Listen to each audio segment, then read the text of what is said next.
draw from my well that never shall run dry. Fill my cup, Lord, I lift it up, Lord. Come and quench the thirsting of my soul. Bread of heaven, feed me till I want no more. Fill my cup, fill it up, and make me whole. There are millions in this world who are craving the pleasure earthly things afford, but none can match this wondrous treasure that I find in Jesus Christ my Lord. Fill my cup, Lord, I lift it up, Lord. Come and quench the thirsting of my soul. Bread of heaven, feed me till I want no more. Fill my cup, fill it up, and make me whole.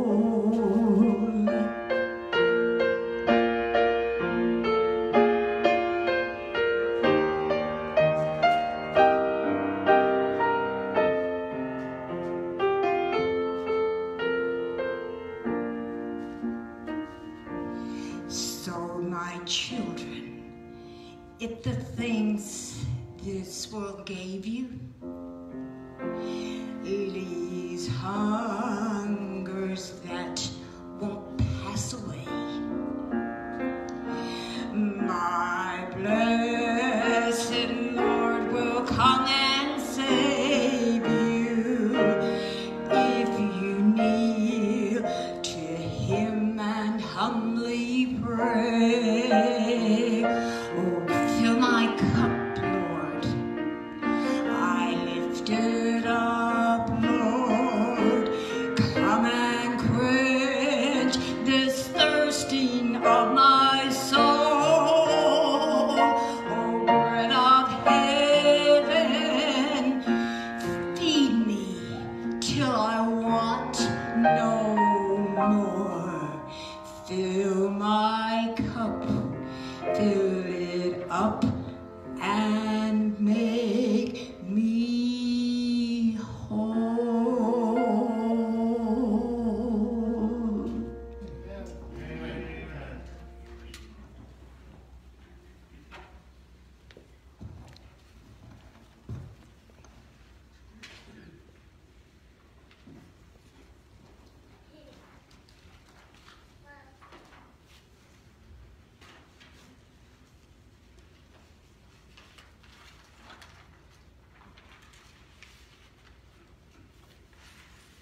Scripture reading is John 14, 1 through 3.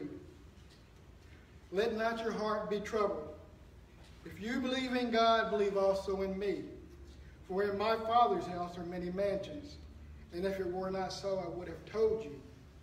I go to prepare a place for you, and if I go and prepare a place for you, I will come again to receive you to myself, that where I am, there ye may be also. May God add a blessing to the reading of His word. Amen.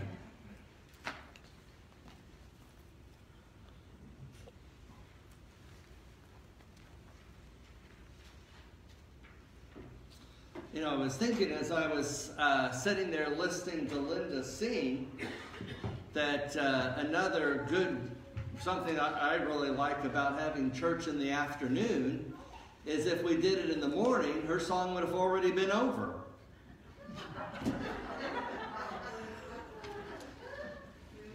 But by doing it in the afternoon, we have something to look forward to all day. Right? So we continue taking a look at our Bible teachings in the light of the cross. Today we want to take a look at the second coming. This is a Bible teaching that is very precious to Adventists. And what I mean by that is we look at this in the light of the cross. Adventists do more than believe Jesus is coming. Satan believes Jesus is coming, but Satan is not an Adventist. Seventh-day Adventist loves his appearing. In light of the cross, we love his appearing. We don't just believe he's coming soon. We love that he is coming soon. As a matter of fact, somebody asked a while back, is the second coming part of the gospel? And I said, well, sure. And they said, well, the gospel is good news. Is the second coming good news for everybody? Good question. Good question. Jesus died for everybody. That's part of the gospel. And Jesus dying for everybody is good news for everybody. But is the second coming good news for everybody? I hope that it is good news for us. I hope that each one of us here not only believes Jesus is coming soon, but that we love his appearing. It's what makes it a part of the gospel. You know, when a mother goes out and leaves her older children at home for the afternoon, and then tells them, I'll be back at 4 o'clock, make sure the house is clean. And at 3:45, they start cleaning the house. Now at that point, are they cleaning the house because they love mother? Or are they cleaning the house because she's coming back at 4 o'clock? Friends, part of the good news is Jesus is not coming back for a people that are getting ready just because he's coming back. He's coming back for a people who have fallen in love with him and love his appearing. Heard a story, an illustration a while back about a wedding and the flower girl. A groom comes to the wedding and the flower girl is dressed up. She's all prepared for the wedding. Have you ever been a flower girl before? No, not yet? I bet you will be one day. You'll make a cute flower girl. The flower girl comes and the flower girl is prepared. But the groom doesn't want to marry the flower girl. Why? Because the flower girl came, she's prepared, she's dressed up. She came prepared for one thing. There's going to be cake and punch after the service. The groom doesn't want to marry a flower girl that came because she's ready for the cake and punch at the end of the service. He's coming for the bride because the bride is prepared. She's dressed up. She's ready. But she didn't dress up and get ready for the cake and punch. She made herself ready for the groom. And friends, Jesus is not returning for a flower girl. All excited about the cake and punch, golden streets, live in a mansion, get to slide down a giraffe's back. He's coming back for a bride that is in love with the groom. Now, I've shared this illustration before, and I've had a couple of young girls come up to me and tell me, we were flower girls and we weren't there just for the cake and punch. So please keep in mind, it is only an illustration. okay, there are some great flower girls out there that come for the right reason, and that's great. But when we look at the second coming as a wedding, and I know that it says that the New Jerusalem is his bride. But it's his bride because I believe his church is inside the New Jerusalem. Right? He's coming back for a wedding. He's coming back to get married. And I've heard it said that the reason why Jesus hasn't returned yet is because the church wants to date Jesus, but the church wants to date the world too. The church wants to flirt with Jesus, but the church also wants to flirt with the world. The thing is, Jesus isn't coming back for a date. Jesus isn't coming back to flirt. He's coming back for a wedding. He's coming back to marry his bride. His bride who has fallen in love with him. His bride who more than just believes he's coming again, but his bride who loves his appearing. And I hope that is each and every one of us here this afternoon. Let's take a look at our scripture again. John chapter 14.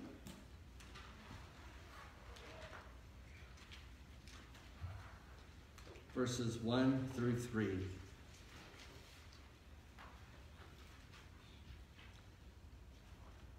Again, Jesus says, don't let your hearts be troubled. And it kind of goes along with our Sabbath school lesson this week. Come unto me, all you who are heavy laden, and I will give you rest. Don't let your hearts be troubled. Trust in God. Trust also in me. And here Jesus is already letting Philip know. Later, Philip says, show us the Father, and that'll satisfy us. Well, right here, Jesus is saying, you trust in God, trust also in me.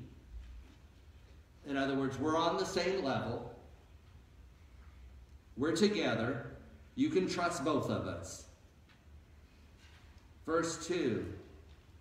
There is more than enough room in my Father's home. If this were not so, I would have told you.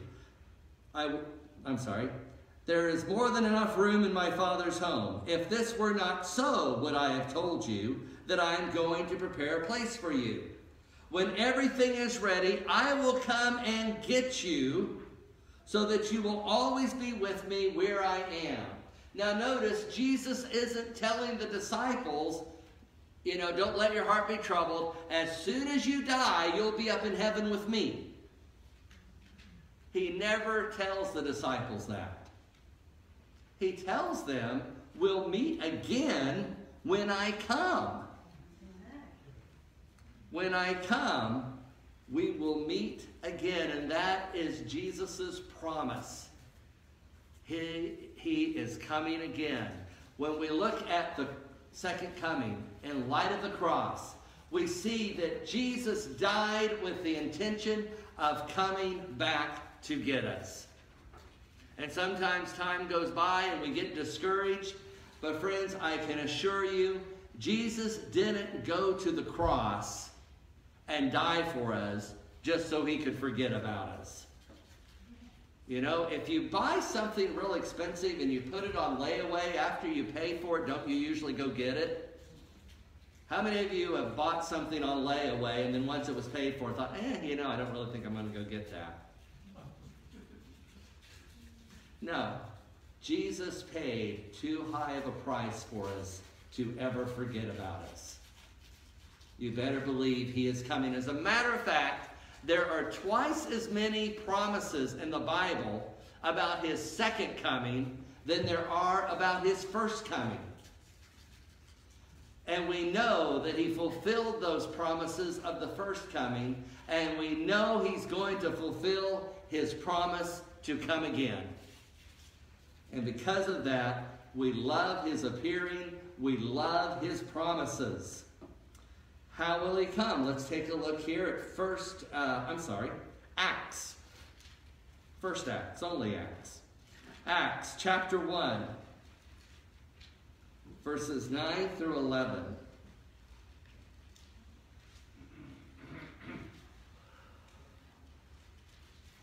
After Jesus is speaking, here in verse 9 of Acts chapter 1, it says, after saying this, he was taken up into a cloud while they were watching, and they could no longer see him. As they strained to see him rising into heaven, two white-robed men suddenly stood among them. Men of Galilee, they said, why are you staring into heaven? Jesus has been taken from you into heaven, but someday he will return from heaven the same way you saw him go. How will Jesus come? The same way they saw him go. All right, now notice again, the two white-robed men didn't say, Jesus went up to heaven, but don't worry, when you die, you'll be right up there with him.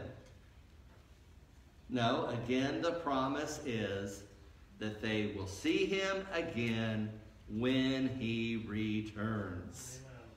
Right? And he will return the same way that he went up. Now I want to take a moment here and take a look at something very important, because a very popular belief today is about the secret rapture. That people will just be disappeared, they'll just be taken away. And I want us to take a look at that, because one of the verses that people will skew, whether intentionally or unintentionally, is in Matthew 24, beginning with verse 37. So let's look at this carefully. Matthew 24, verse 37. Jesus here is talking about the second coming in all of Matthew 24. And so let's take a look at this. And I think we have to look at it carefully, because it's been so twisted that when we read it, we kind of read it twisted.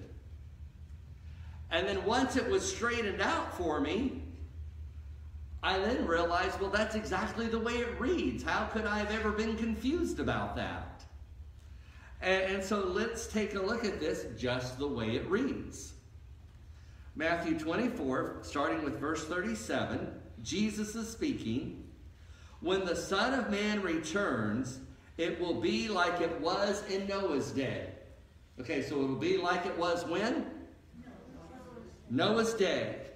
In those days before the flood, the people were enjoying banquets and parties and weddings right up to the time Noah entered the boat. Verse 39. People didn't realize what was going to happen until the flood came and swept them all away, or took them all away. So in the days of Noah, who was taken away? The righteous or the unrighteous? The unrighteous are taken away, right? Now that's very important, because Jesus just said, as it was in the days of Noah, so it will be at the coming of the Son of Man. Okay, verse 40. Two men will be working together in the field. One will be taken, the other left. Who is taken, the righteous or the unrighteous? The unrighteous are taken. As it was in the days of Noah, so it will be at the coming of the Son of Man, when the flood came and took them all away, the wicked taken away for destruction, the meek inherit the new earth. All right? Verse 41. Two women will be grinding flour at the mill. One will be taken, the other left. Who's taken?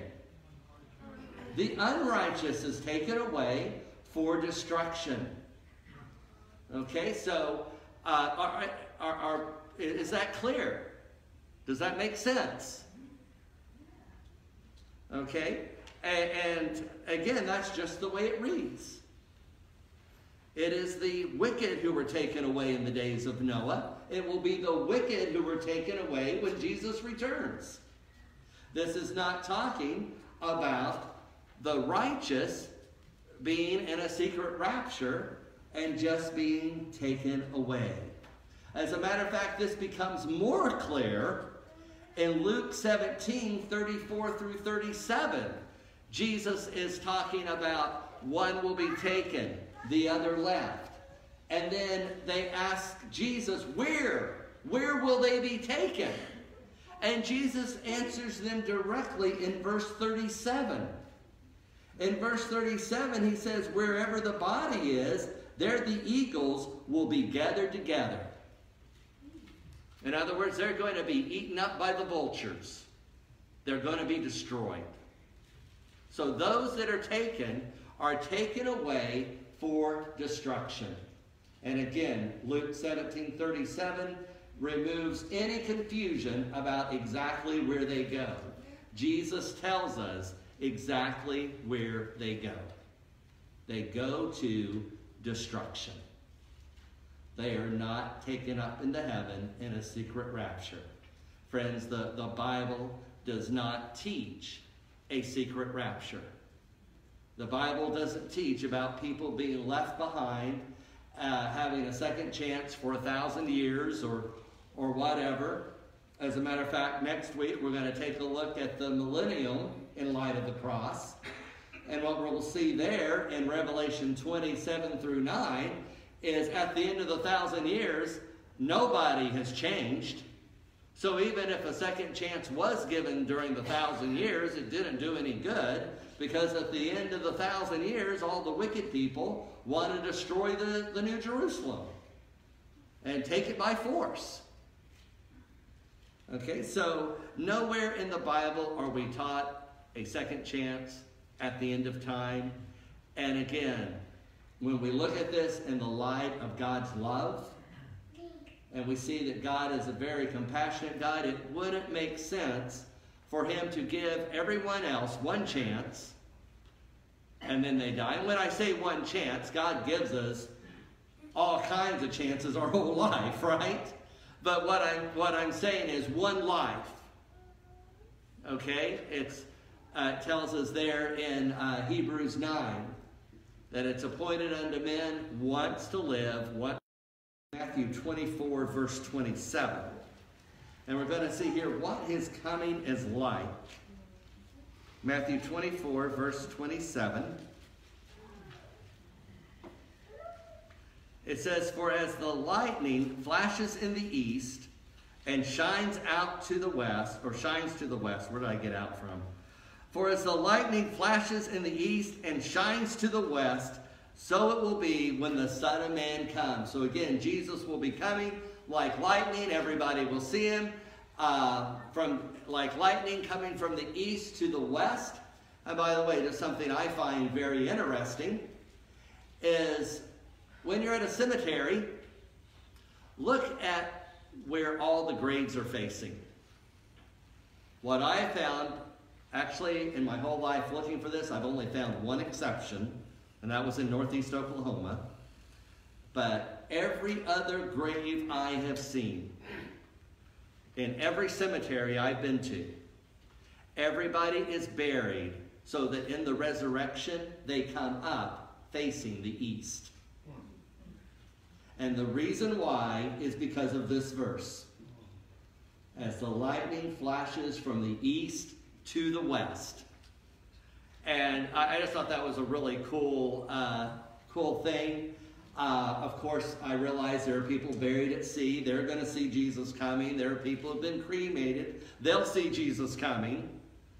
You know, so it's not going to change anything. But I still thought it was a really cool gesture when I found out that people are buried so that they're facing the east when Jesus comes, because of this verse right here. And so I just thought that was cool. It is. Thank you.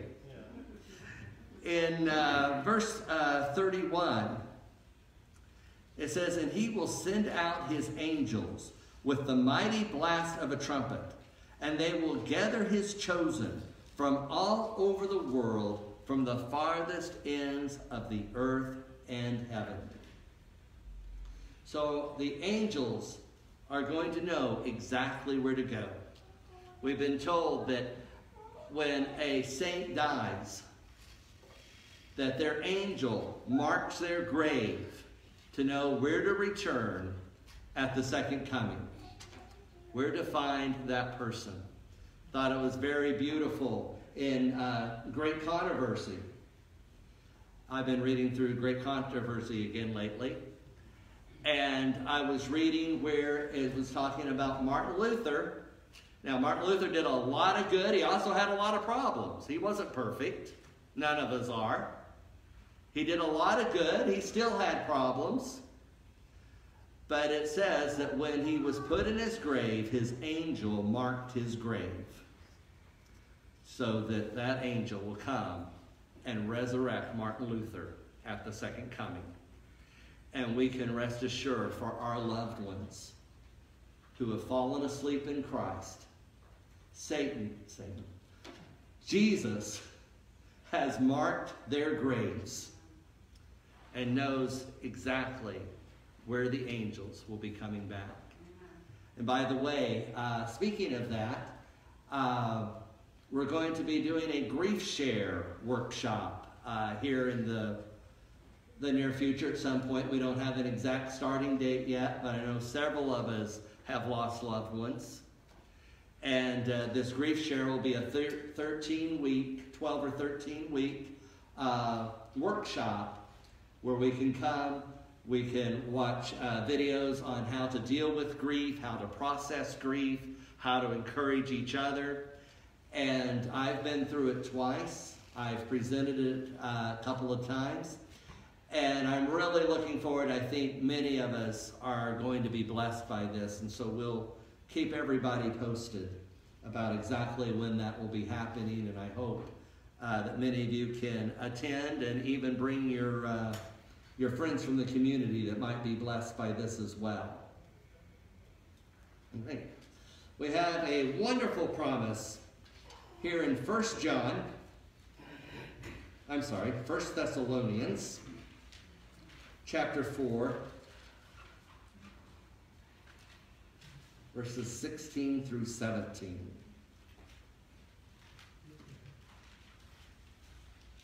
First Thessalonians. It'd be good if I was in Thessalonians instead of Timothy.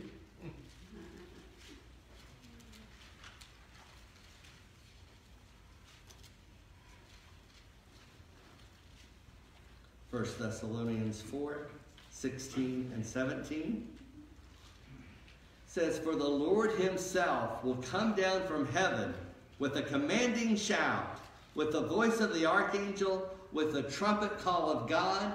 First, the believers who have died will rise from their graves." Okay, there is our hope and our comfort. Jesus never told the disciples, "You're going to go to heaven as soon as I die." He told them, "I will see you again when I return." Here is the wonderful promise.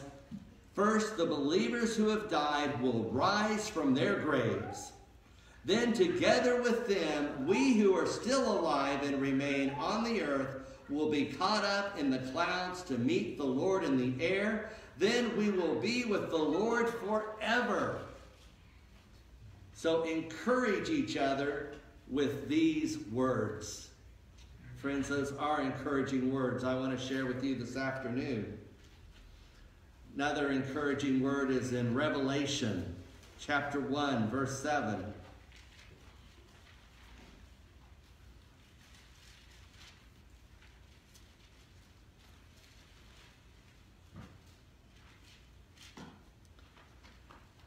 It says, "Look, he comes with the clouds of heaven, and everyone will see him, even those who pierced him, and all the nations of the world will mourn for him. Yes, amen." I like the way it says in the King James Version, "Every eye will see him."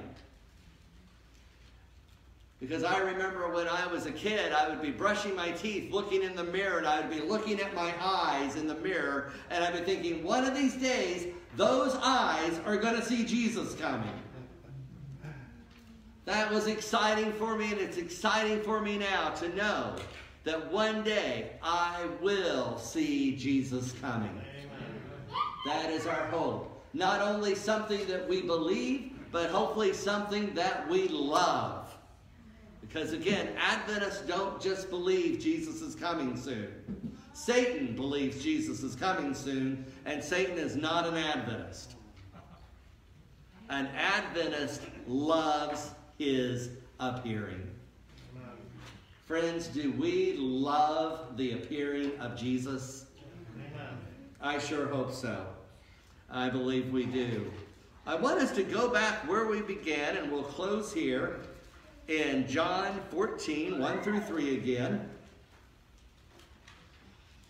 We saw earlier when we looked at this passage that Jesus promised to come. Now I want us to revisit this passage and see why he is going to come. And again, he says, don't let your hearts be troubled. Trust in God, trust also in me. Verse 2, there is more than enough room in my Father's home. And I want us to stop right here. When Jesus came to this earth as a baby, the first message to him was, there's no room for you. They had to have Jesus in a barn. They went to the hotel. They went to the inn. All the rooms were taken. And a lot of times the innkeeper gets a bum rap because we're like, how could you not have room for Jesus? The innkeeper did have room for Jesus in the barn. Where do you have room for Jesus? Do you have room for Jesus in the best place of your heart? Or do you have room for him in, like the innkeeper, just wherever's left over, wherever we can try to fit you in? Well, guess what? The message to Jesus was, there's no room in the inn. The message was, there's no room. Jesus tells us, in my Father's house, there's plenty of room. There's going to be plenty of room for all of us. Nobody needs to be left out.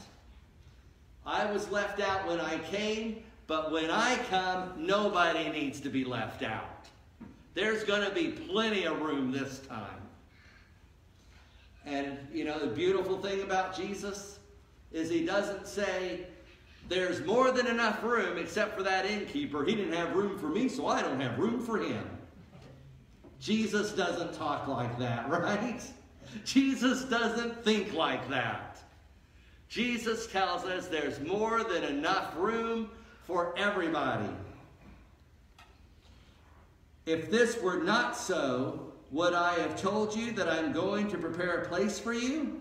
When everything is ready, I will come and get you so that you will always be with me where I am. So in order for us to be with Jesus, he has to come and get us, is what he's saying. If he doesn't come and get us, we're not going to be with him.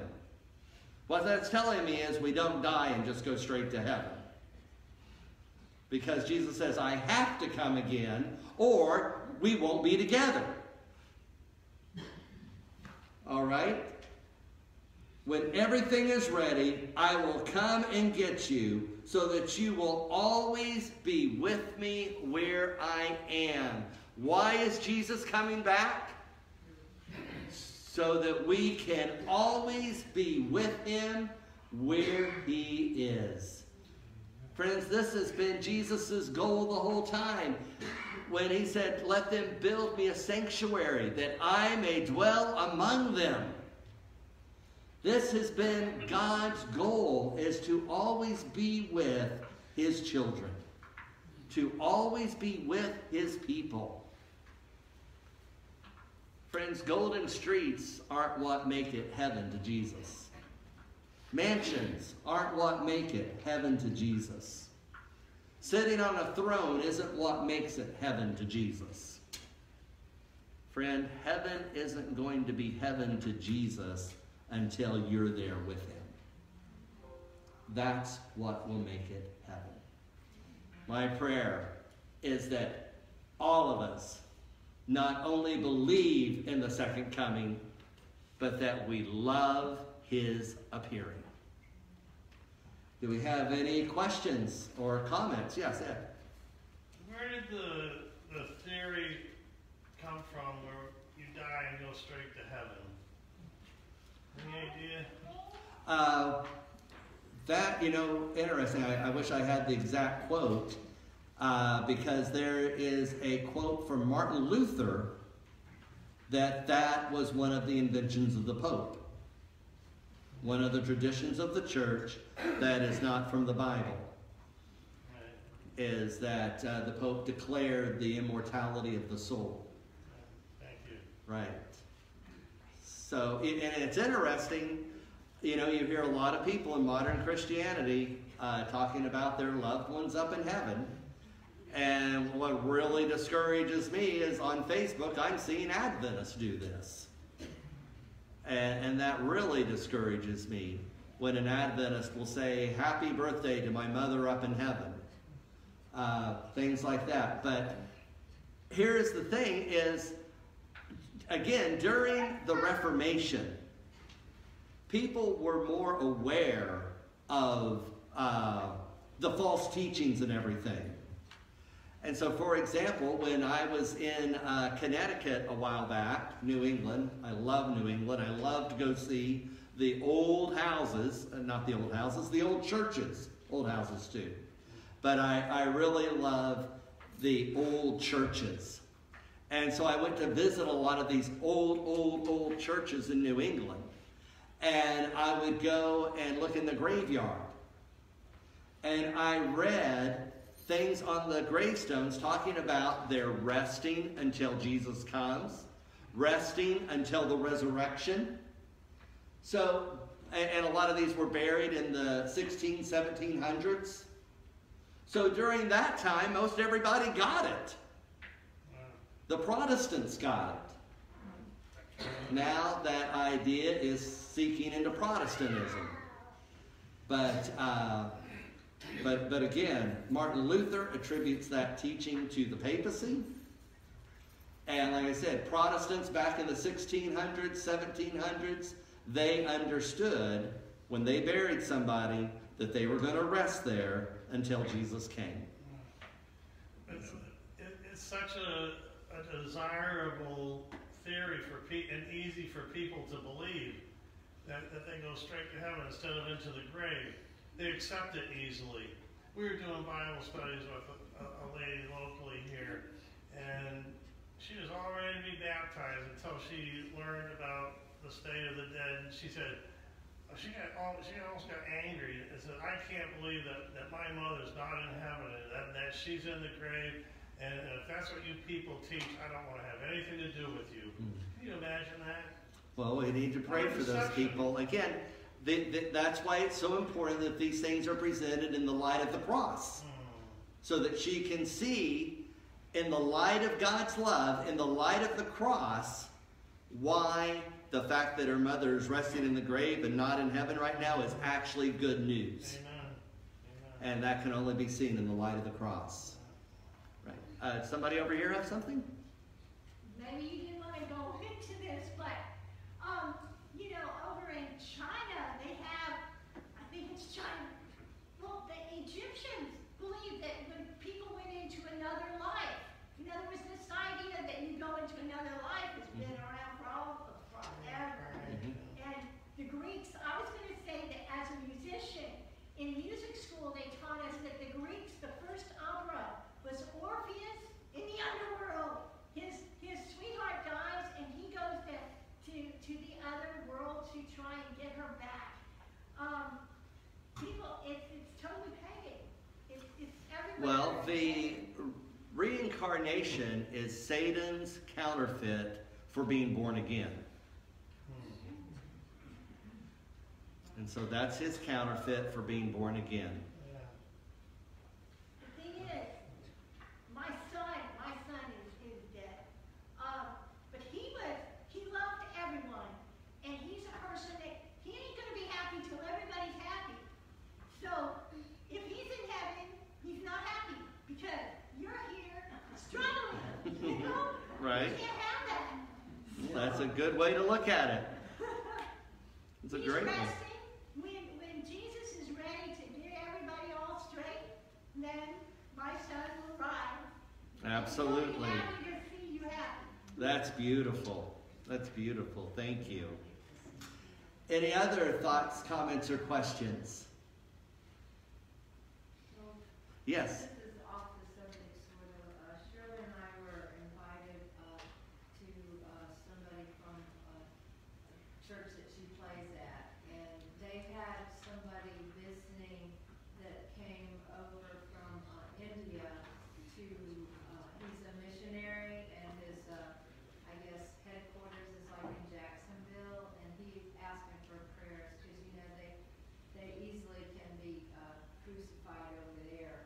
Okay. You know, being a missionary as a Protestant. All right. Well, we want to keep them in prayer. His name is Sam. Sam, okay. It's another name, but that's what he goes Sure, by. I understand. They have a long name. Right, right. Okay. All right. Definitely. Any other thoughts, comments, or questions? All right. Our closing hymn is number 213. Jesus is coming again.